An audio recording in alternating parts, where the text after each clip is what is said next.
I need to know everything, who and the what and the where, I need everything. Trust me, I hear what you're saying, but act like it's new what you're telling me. I'm curious, George, I hop in the Porsche, it's 5 and a horse, I'm ready for war, I'm coming for throats, to turn to a ghost, I need to know everything. Now you be surprised at the info you get is by letting them talk, so I'm letting them talk. Gotta keep quiet, maneuver in silence, then let them in, talk up their body, another one body, that's just how it go. I got some secrets, I'm shaking the game so they stay on their toes. Stay in your lane, I to stay on the go. I can play with the pros and act like a rookie, so they overlook me, then I double up again, none of their knows. None of them cold, they just got lucky but never adapted, so I'm to the one if it's coming to blows. My enemies cutting it close, I let them think that they got me, but what do you know? I had them beat before we ever spoke, I'm ready for smoke. I need to know everything, who and the what and the where, I need everything. Trust me, I hear what you're saying, but act like it's new what you're telling me. Welcome. How are you, Lico? I am wonderful. Thank you very much, Lloyd. Yes, glad to have you here. Looking forward to our conversation tonight, and welcome everybody out there in startup world. We're looking forward to a great event tonight, and also the folks out on social media. So, Lico, we're streaming to a lot of places, several Facebook pages, LinkedIn, YouTube, you name it. We're out there, so we're trying to get this information out to as many people as possible. Well, that is awesome. Thank you very much. I just want to start off and tell you how much that I appreciate you inviting me on to come on and share some of the knowledge that I've gained over the last few years and some of the experiences that I've had. And then, on behalf of the Greater Pensacola Chamber, also to thank you very much for bringing us on because my journey has been in tandem with the Chamber, with the opportunities that the Chamber has provided with me, and then also as we have grown over the last few years. And it's just been really exciting, which is incidentally how you and I met. And that brings me here now, so it's wonderful. Fantastic. I saw a lot of the great stuff you were doing, so I thought it would be great to have you on and share some of that with our startup founders, because a lot of them are out there trying to leverage social media. So we always want them to learn some of the best practices.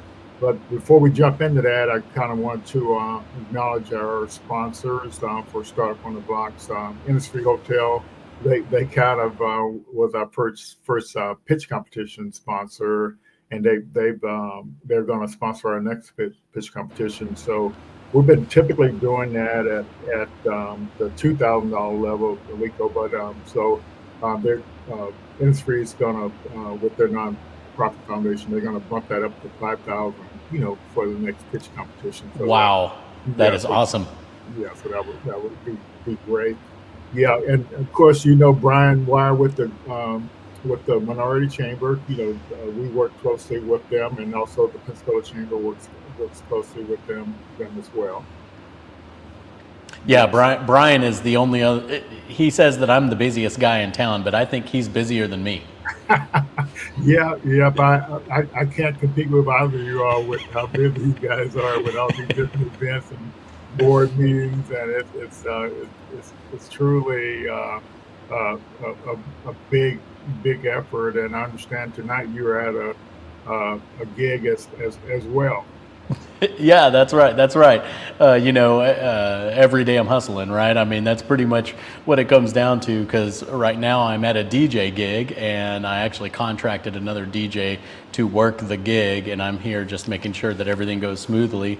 And while that's happening, I'm in the next room and doing this event with you all. And, it's very exciting. I like to keep things interesting, I guess. Yeah, that's fantastic. And yeah, so we appreciate the cooperation of both chambers supporting us. Also, the Small Business Development Center, they've been helping us out quite a bit as well. So we definitely appreciate the support they do to with the founders here in the community as well. Bantucola, they're our streaming partner, and they help us get our stuff out on the different platforms, and we can't thank them enough, because that's a really good partnership, and that's what the ecosystem stuff is all about: is everybody partnering together to kind of move forward. And yes, and so other main two sponsors are the first. They actually sponsored our last pitch competition and also helped with the judging, so that was pretty fantastic. And Gulf Power now, Florida Power and Light, they've been our largest supporter of our nonprofit, and also Startup on the Block. And I'm excited about them because they put the bill for our Lean Stack training program that's really giving our founders the opportunity to learn the best practice from the leading expert Al uh, Ash Marty. So that's a pretty good deal. But Lico, I don't know how much you actually know about Startup on the Blocks, but basically, kind of what the idea is. Our ecosystem has several activities going on here locally, and so, but there's a lot of other ecosystems out there throughout the state. Down in Miami, Orlando, Tampa, and then up in Atlanta. There's a Southeast hub out of there, and so there are a lot of other organizations that actually provide support for for founders here in Pensacola and Northwest Florida. And so what we do with Startup on the Blocks is like, for example, there is an application that's open right now for organization called Visible Hands. It's a VC thing, but what's unique about them is they do a pitch competition every Thursday. Can you believe that, Lico? Wow! Oh my gosh! Yeah, and their audience is early stage, idea stage founders. Founders are underrepresented founders, so that's founders of color, LGBTQ founders. It's just that's their main focus, and so you can apply to pitch at their thing, but if you don't pitch your business model correctly, you're not going to get opportunity to pitch for them. And this they also have an accelerator program where they let about 35, 40 founders in there, and they even let people in there that haven't even formed their company yet, and they give them $25,000 right off the bat. Wow. But the problem is you have to be able to pitch your idea clearly and concisely. And they say they don't look at any social media; they just look at what you have written down. So if you can't articulate it clearly in writing, you're out of luck. You could have the best product in the world, but you got to be able to do it. So Startup on the Blocks, we have the training, with our Lean Stack program, so you can actually design your business model properly and learn how to pitch it clearly and concisely. And so that's just one opportunity out there. So we provide a weekly newsletter to help connect people to all those different opportunities out there. So that's kind of what our purpose is. And also we have this what our playbook is, which is just some. If you don't know what to do or where to get started, this is what we recommend that you do. And I did add some additional information to this, and I think a lot of founders out there working by themselves.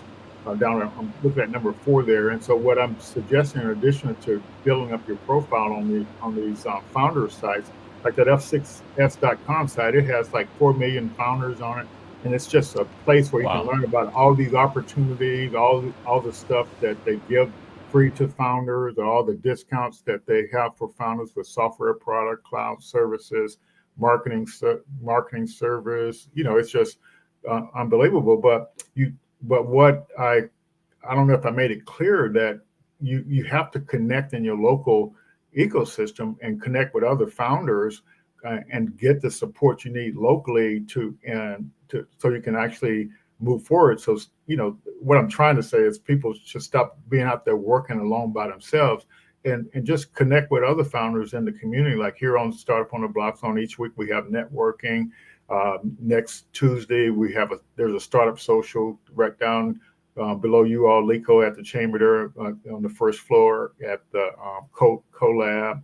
next Wednesday's the collab. There's at 9. There's the 1 million cups. So there's several things that go on locally, and then just join in and participate. With what's actually going on in our community.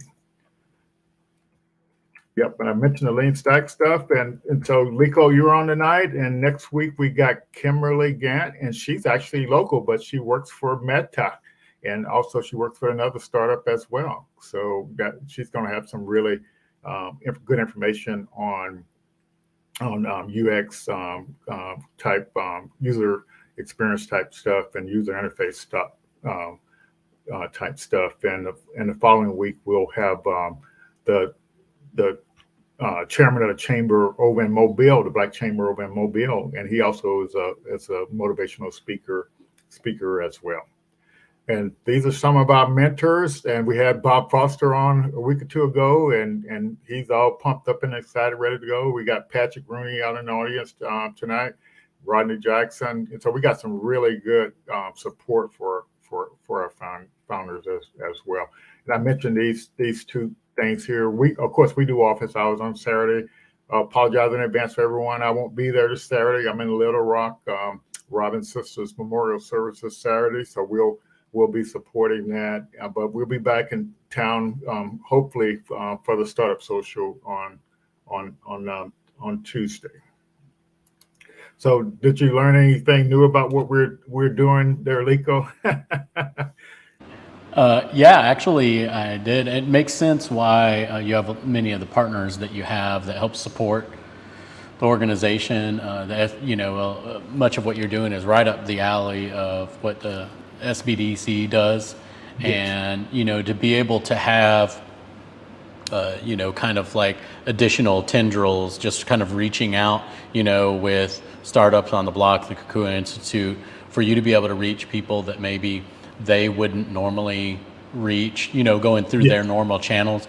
That's a real service to the community. So, I had never actually seen the full breakdown of all of the different things that you all do. So that's phenomenal. And, when you were talking about the sponsors, it's something that I'm going to want to touch on later on in the talk, and it's all about collaboration and how there are people out there that want to help support. So that's kind of what I took away from the intro of yours. Okay, great, yeah. And so, as you mentioned earlier, I serve on the board there at the chamber, and you came on board there to kind of help out with a lot of the digital media stuff. And so we're looking forward to hear some of your information on that. But I guess first, like if you would just kind of introduce yourself and kind of talk about how you evolved, and if you want to continue on, because I think that was part of some of the notes you had to share tonight. Yeah, sure. Okay, so for everyone out there, my name's Lico Crump, and I'm currently employed by the Greater Pensacola Chamber of Commerce in Pensacola. I am the digital media specialist, and I have been with the chamber since 2018. Prior to that, I tested software for Navy Federal Credit Union, and when I had the opportunity to come over to the chamber and be part of that mission, it was something that was really exciting for me. And it was a new opportunity with the whole marketing aspect, because it wasn't really something that I had an enormous amount of experience with, but it was one of those doors where when it opened, I just had to take it regardless of what I had experience-wise. And I'm glad that I did. There, of course, was some growing pains through all of that.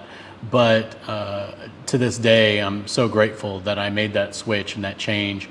Now, my previous employer, Navy Federal Credit Union, they were wonderful to me. And they are still a fantastic organization and do a lot in our local community.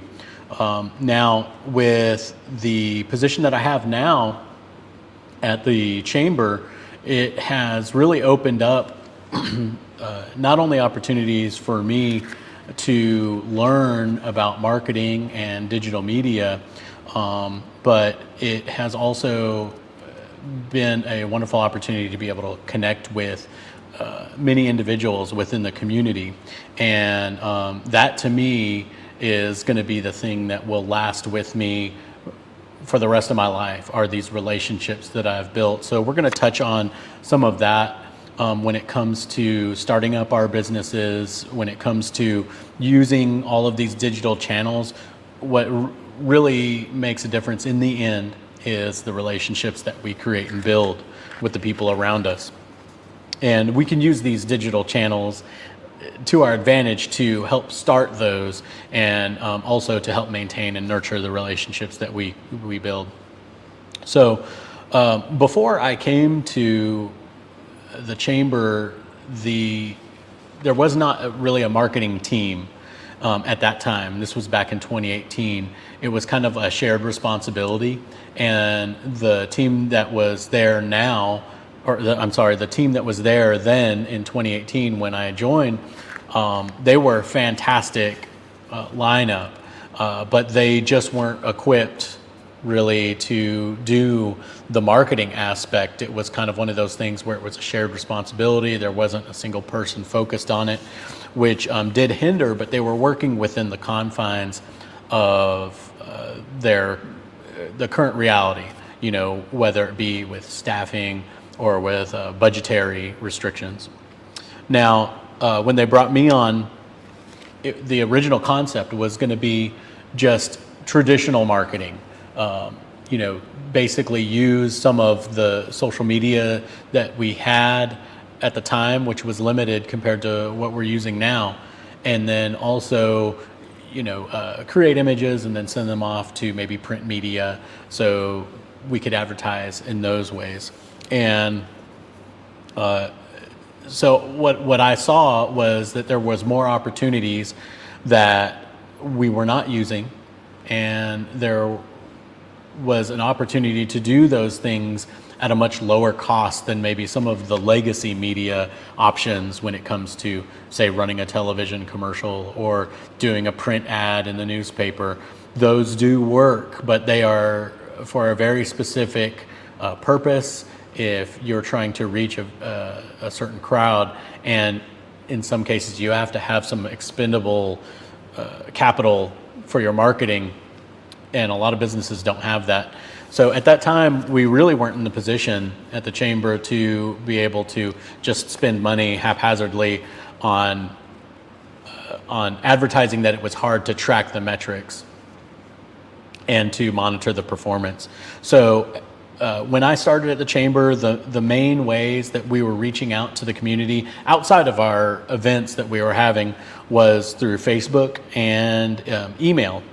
We did have an Instagram page, but it wasn't used that often, and same with the YouTube channel. We had a YouTube channel, but there wasn't really anything put on it for quite some time.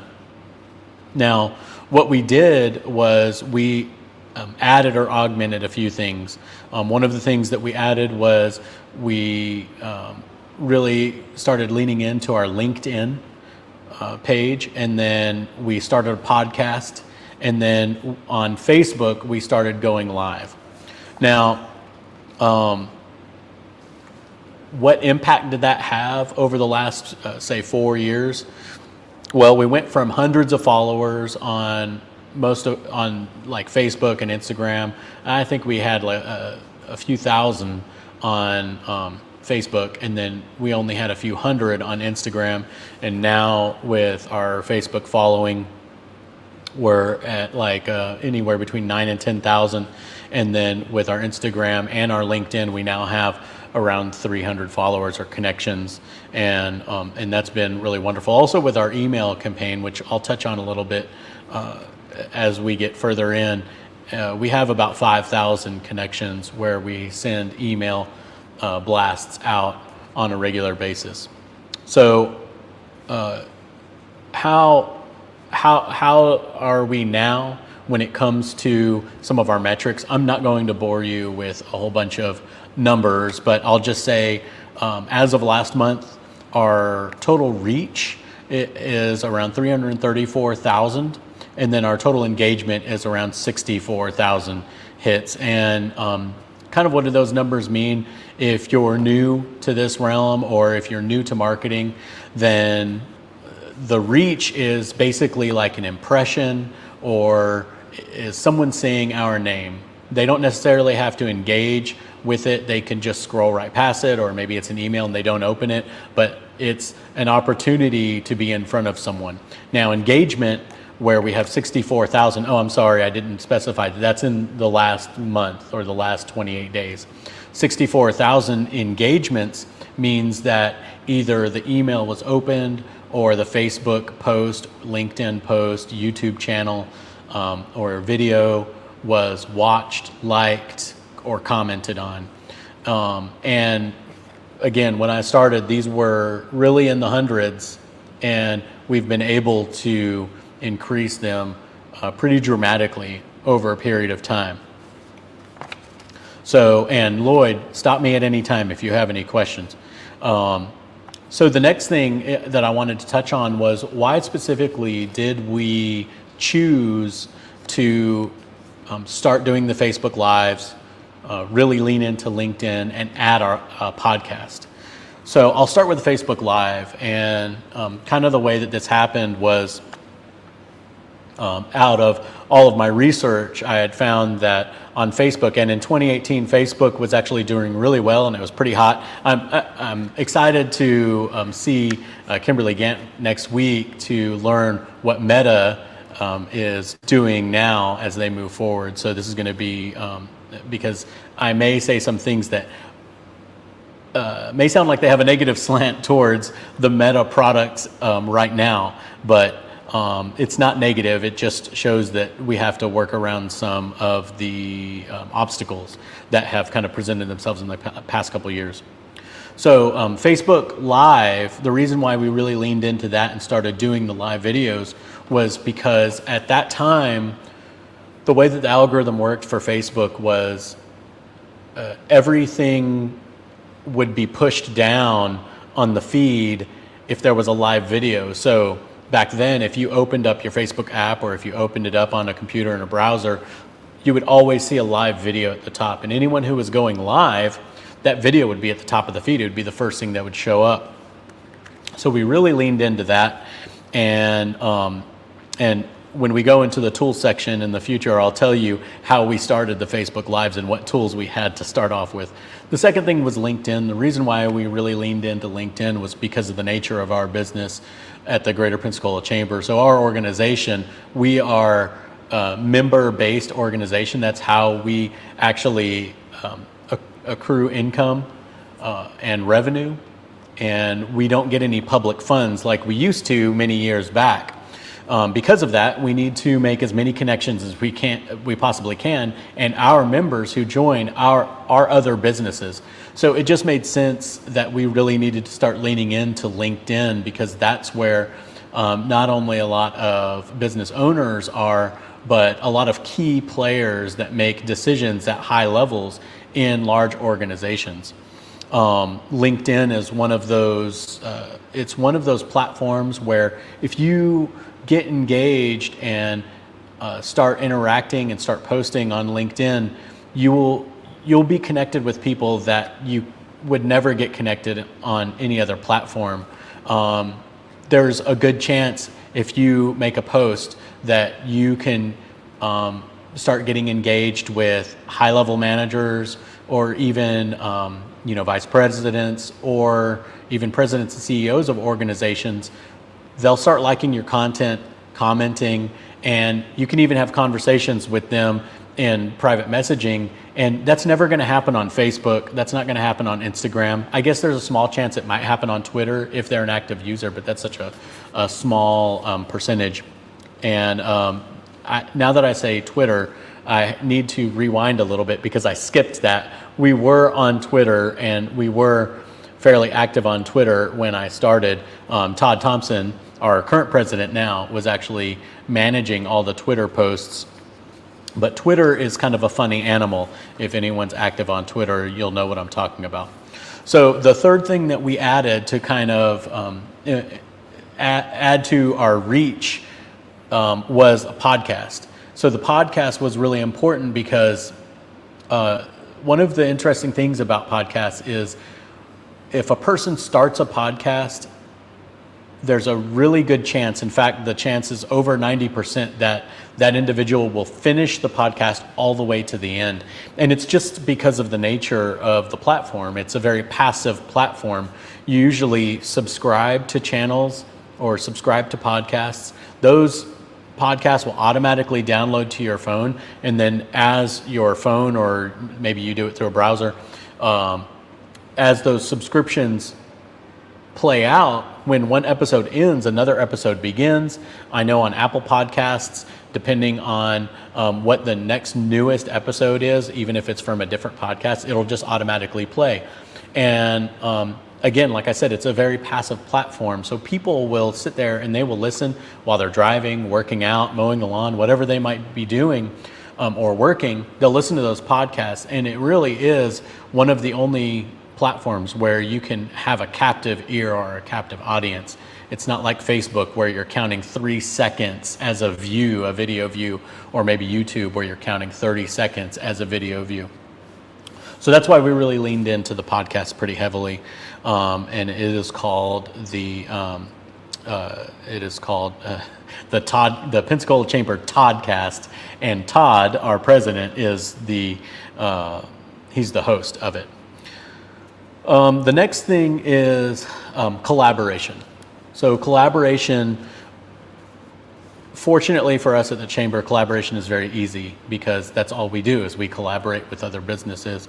But I really wanted to stress this, earlier as Lloyd was going through the different sponsors, those are collaborators. And there had to be some point in time where Lloyd approached an individual with each one of those organizations and made his pitch.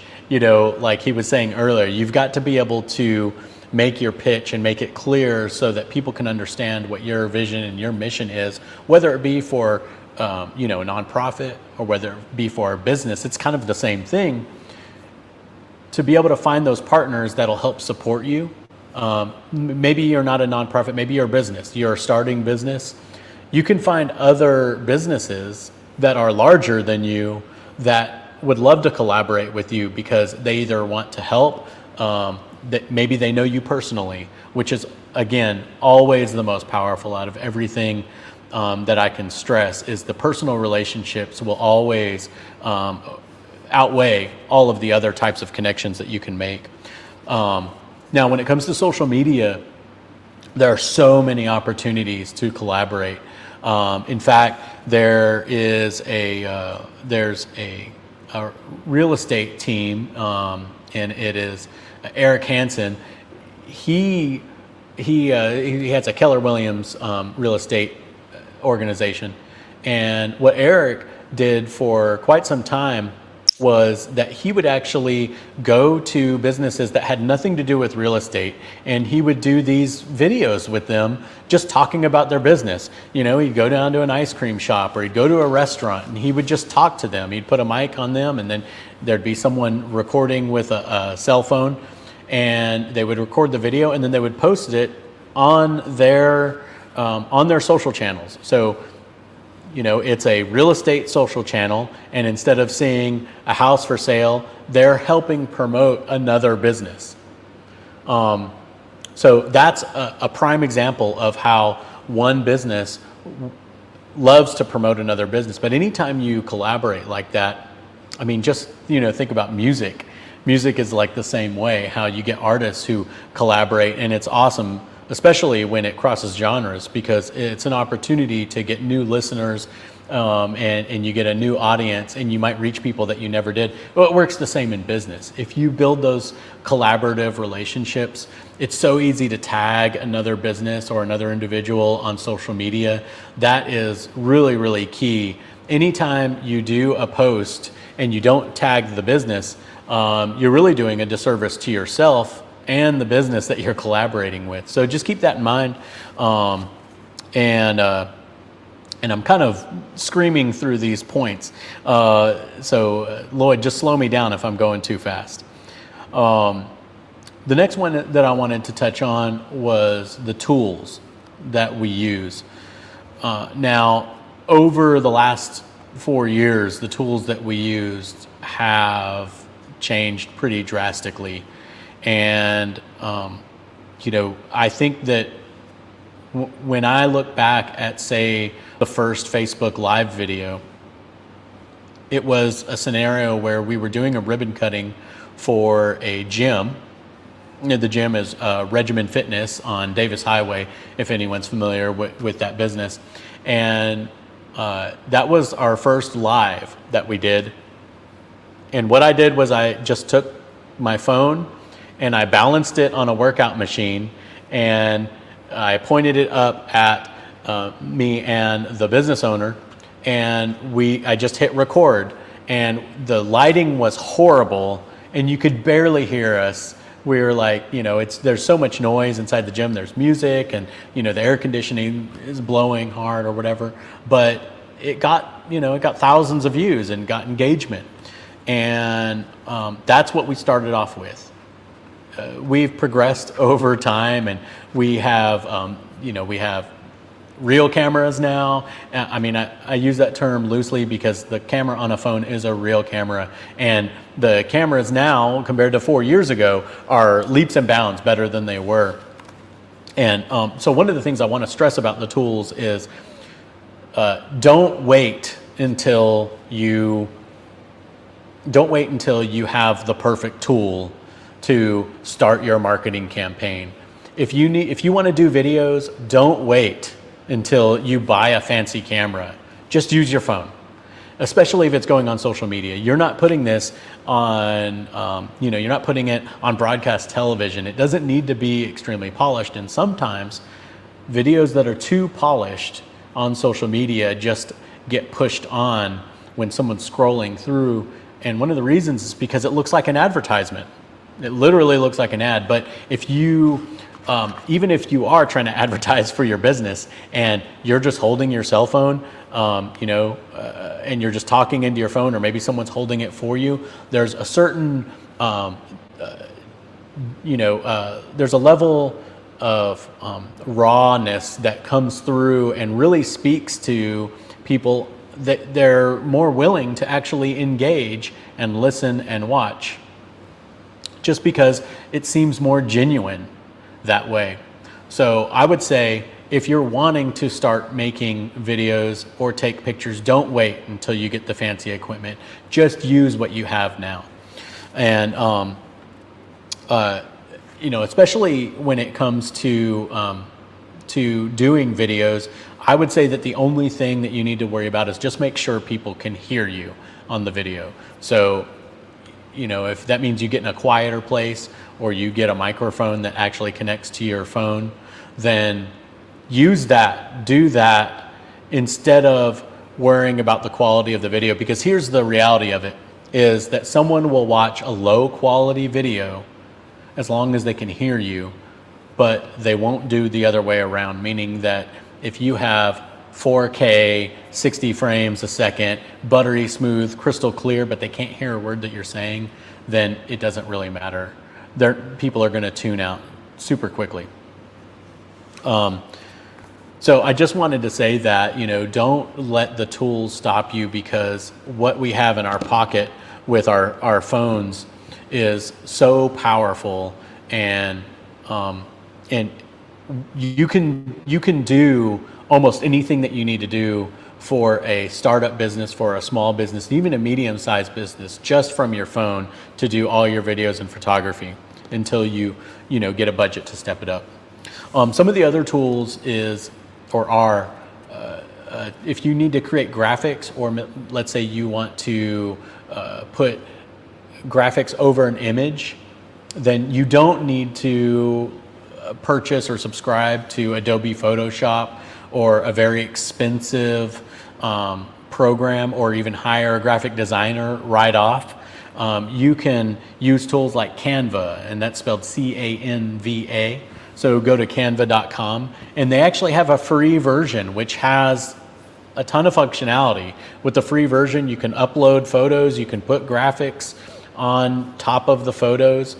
You can create graphics from scratch, and they actually have stock photos and stock videos that you can use in there, and that's for the free. And then you also have a paid version, which I think it's somewhere between like $12 and $15 a month, which is really low. But here's the big advantage of using a program like Canva is it's so intuitive and it's easy to use even if you're not a graphic designer. What's really awesome about it is they have templates that are in there where you can basically take a template, just change the words, or you can change the photo that is in the template, and then you have something that looks like, well, it was designed by a professional graphic designer, but you're being able to reap the benefits of their talent by paying that subscription. Another tool that you can use, let's say if you have multiple social media channels and you want to post to all of them at one time, you can use something like Hootsuite.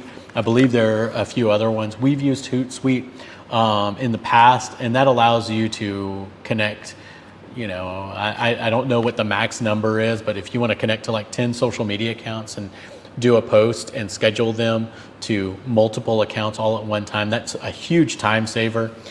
There is a cost to that, and it can get pretty steep if you're looking at it from a yearly cost. So in the beginning, I probably wouldn't recommend that be a place for you to start. But if you are starting to really step up to different levels, and you can afford maybe $40, $50, $60, or $70 a month on something that will help you save that time, then I encourage you to check that out as well.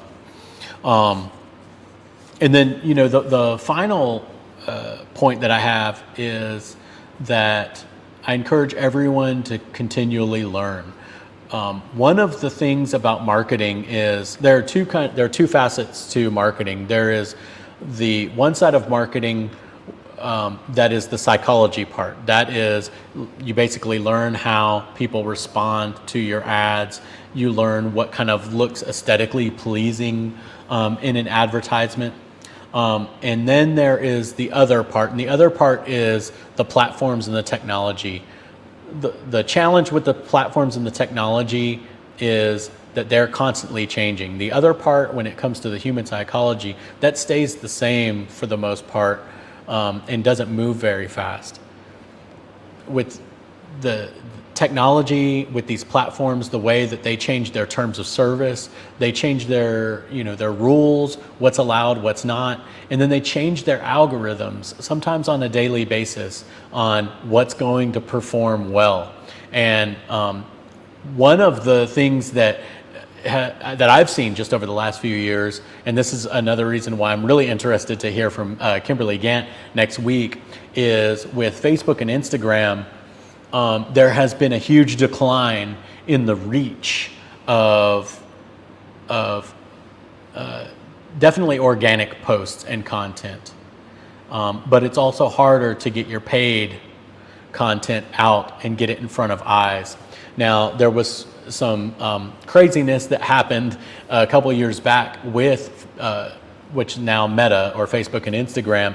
And if you may recall, there was a time when Mark Zuckerberg, who is the founder and CEO of Meta, he was actually had went to Congress. They had called him in and they grilled him and asked him all sorts of questions. Now, as a tech person and then also as a marketer, it was kind of painful to watch because the people that were asking the questions, the Congress people, a lot of them didn't understand the technology. So Mark Zuckerberg could not answer the questions correct because the questions didn't make any sense. But he pressed on through and he did the best that he could. But a lot of changes happened to that platform. And what ended up happening was instead of say a post, let's say a video, we would post a video and it would get thousands of views, maybe over 10,000 views. And now if we were to post the same video in collaboration with the same business, the reach is about 10% less, unless we pay for it. And so that's one of the things with Meta is you do have to kind of pay to play to try to get a lot of that reach. But I need to rewind a little bit and not lose focus that I wanted to really stress to learn, continue learning about the changes that are happening with these platforms.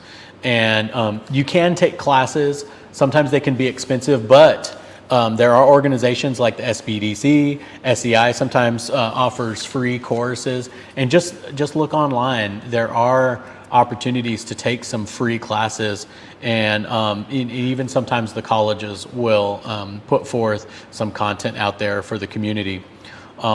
Search YouTube.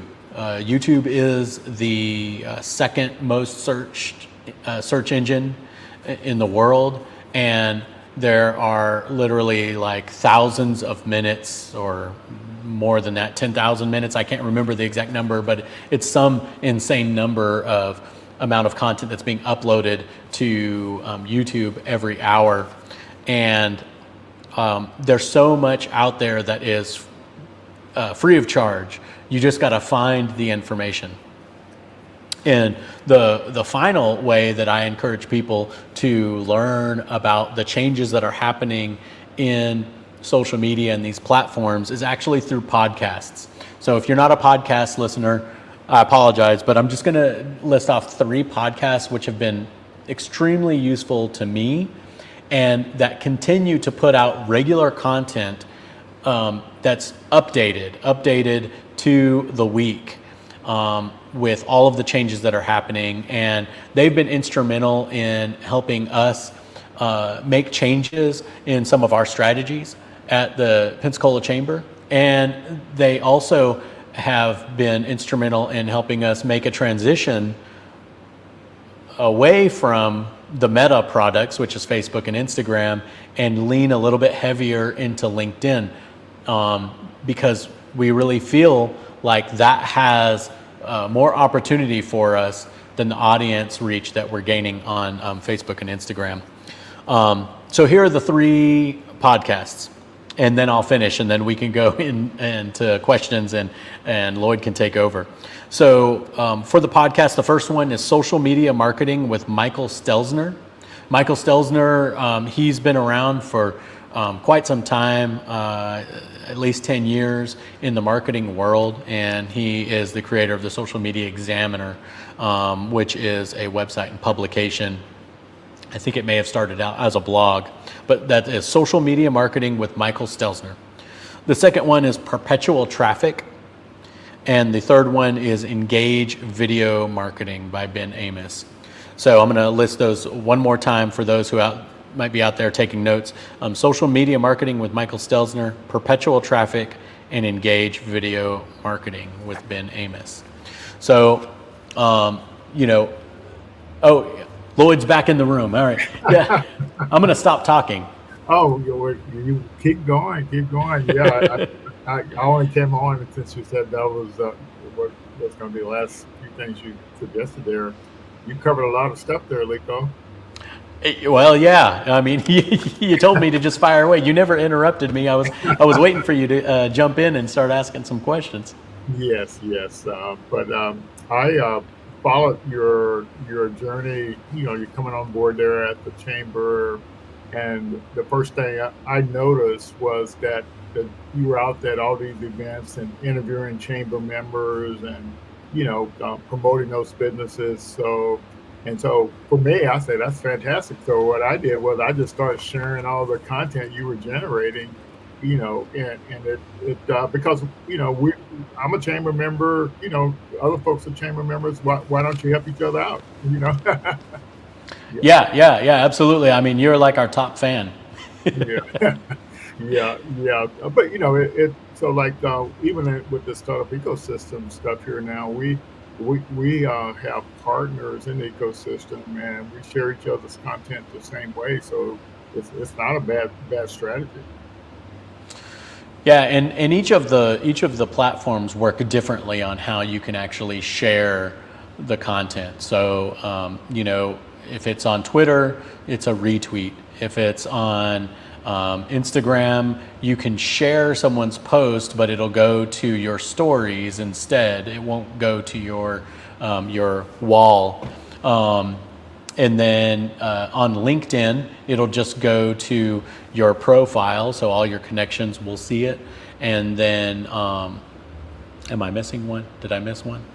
We're not really we're not hot on TikTok at the at the chamber, so that's one place where we don't market. So what kind of feedback have you been getting from some of the new members and some of the older members of the chamber from the marketing? Yeah, so I'll tell you what, the business interview where anytime we have a new business that joins, I always do a video interview with them, and they love it so much.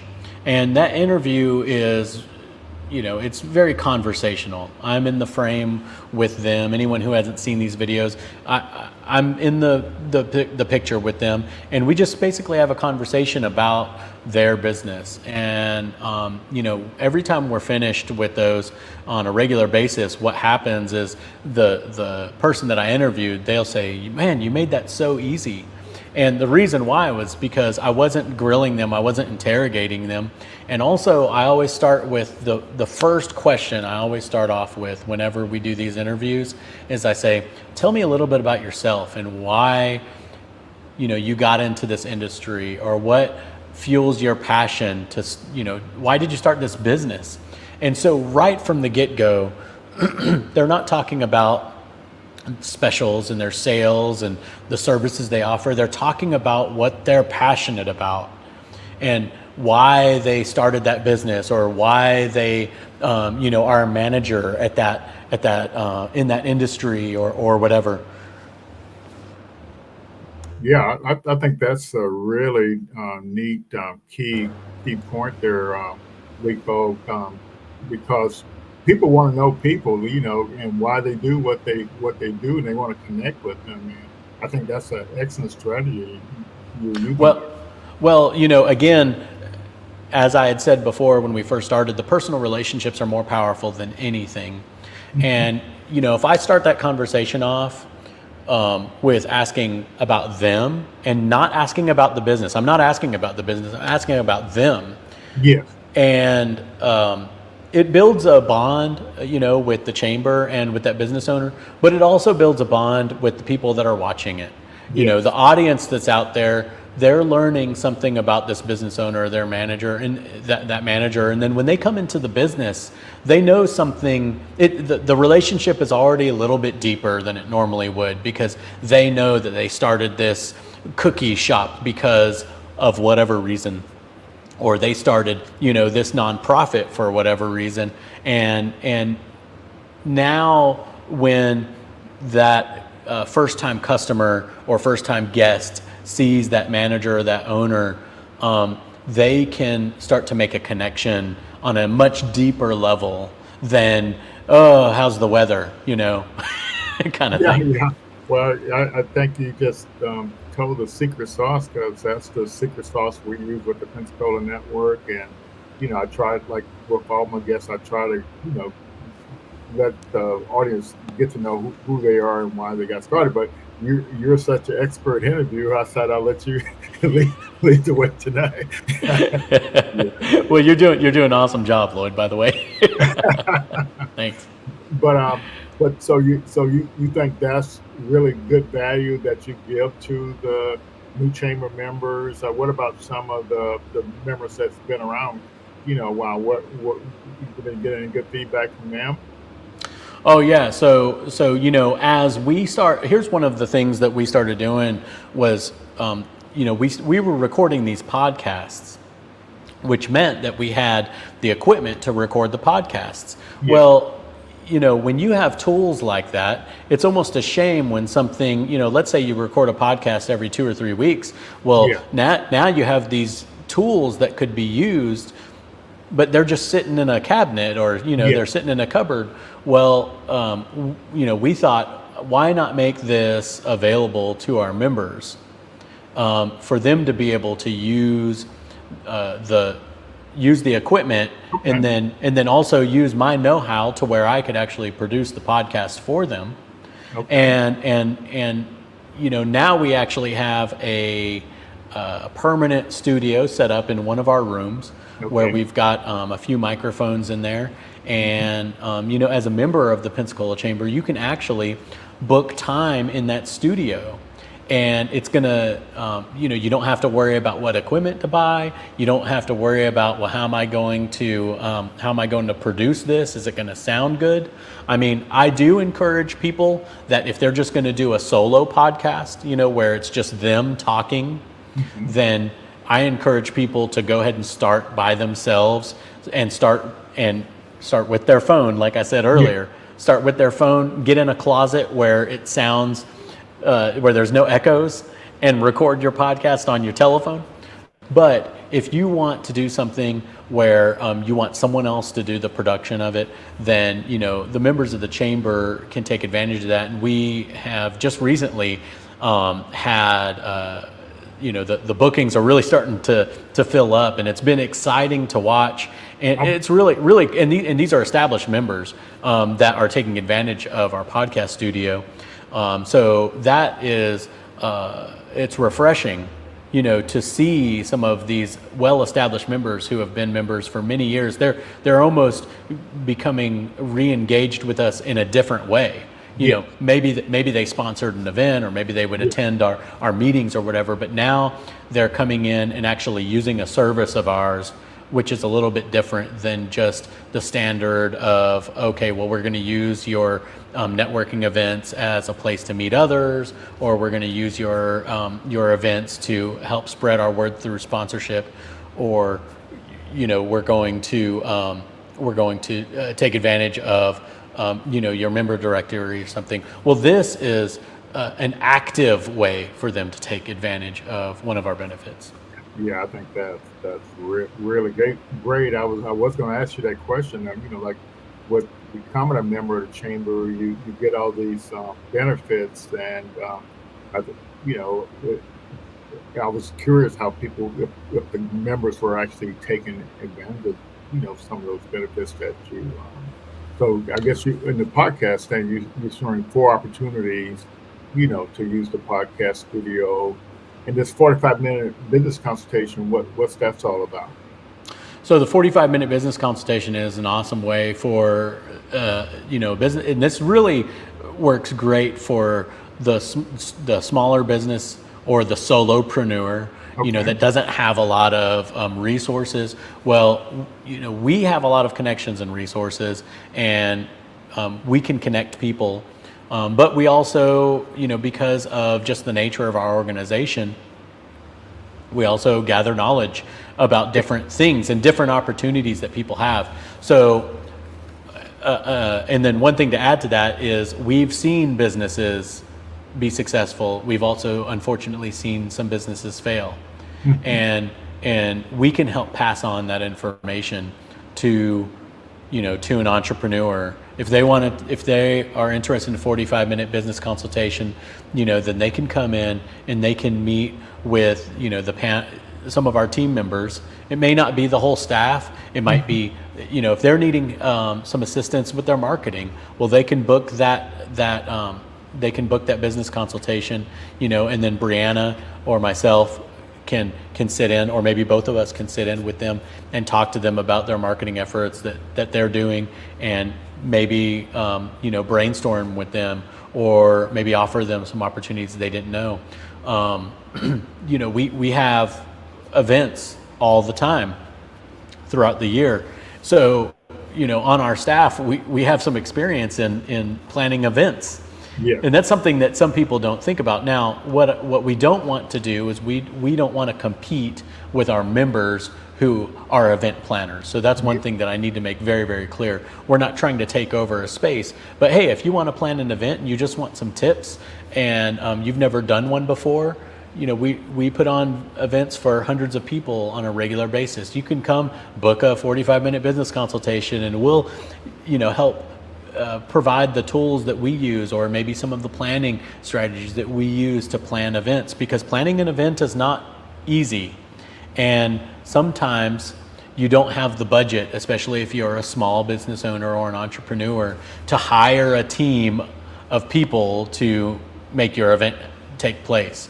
But those events sometimes can be huge injections for your business, especially if you're a nonprofit. Lloyd, you know what these events can do. I mean, you look at the big nonprofits in town.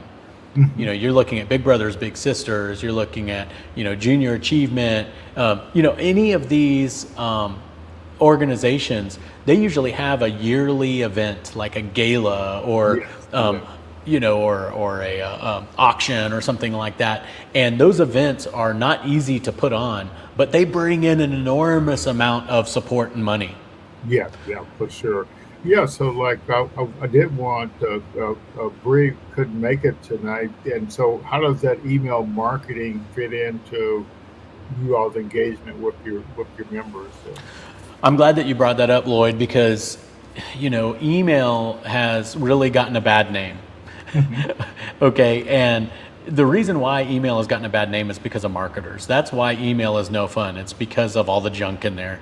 It's the junk mail. Now, technology with many of our email platforms has helped kind of mitigate a lot of the junk. So we don't get as much junk mail as we used to. However, one of our most effective tools in reaching our audience or our members or just the people out in the community is actually through email. Now, okay. I know that this is not going to apply to all businesses out there. This applies for our organization because of the nature of our membership, which is generally in an older age bracket. Now, I don't know exactly where that age cuts off, but I do know as we get, you know, past 40, we still have very high numbers. And with some businesses and some startups out there, I know that you may not appeal to an older audience.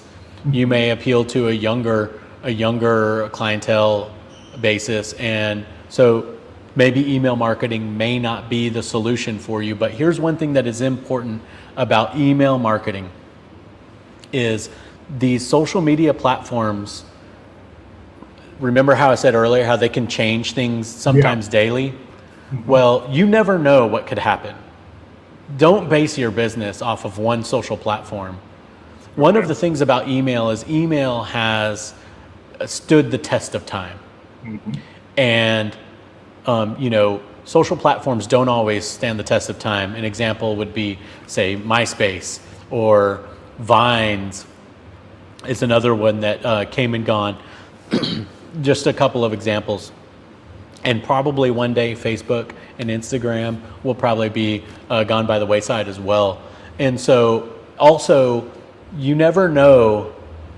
Sometimes it's the strangest things that can get you kicked off of a platform.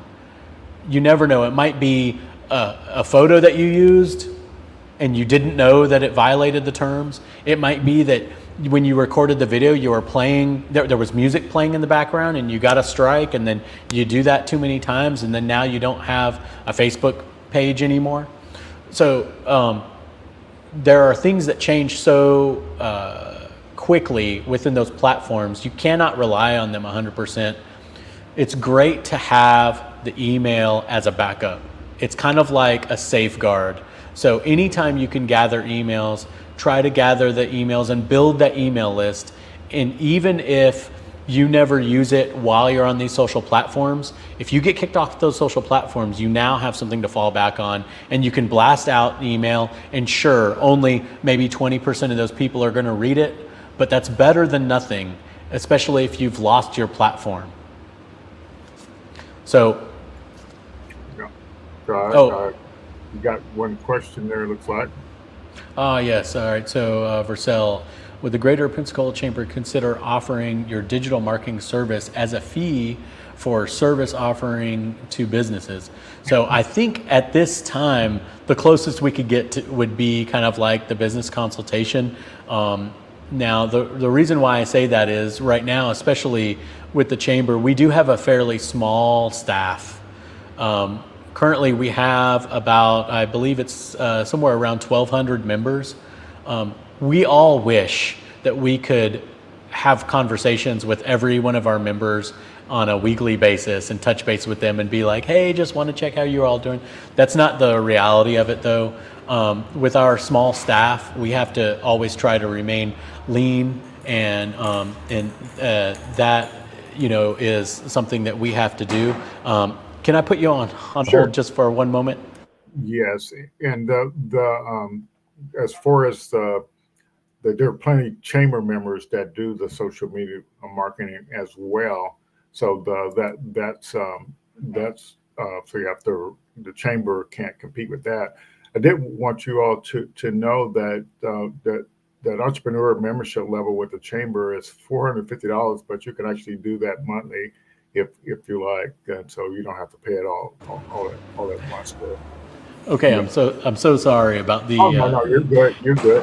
Yeah. What's so funny about that, Lico? We've seen all kinds of things. With we're not that formal. We just everything we introduce out there. We want people to learn. So yeah. Well, that was so. For those who were here at the beginning, I'm actually at an event that I'm working at the same time as speaking on here, and the organizer just came in and she wanted to talk to me about payment, and so I was like, I'll get with you later, whatever. Yeah. So yeah, Well, pardon the interruption. Yeah, you definitely want to get paid. Yeah, but Yeah.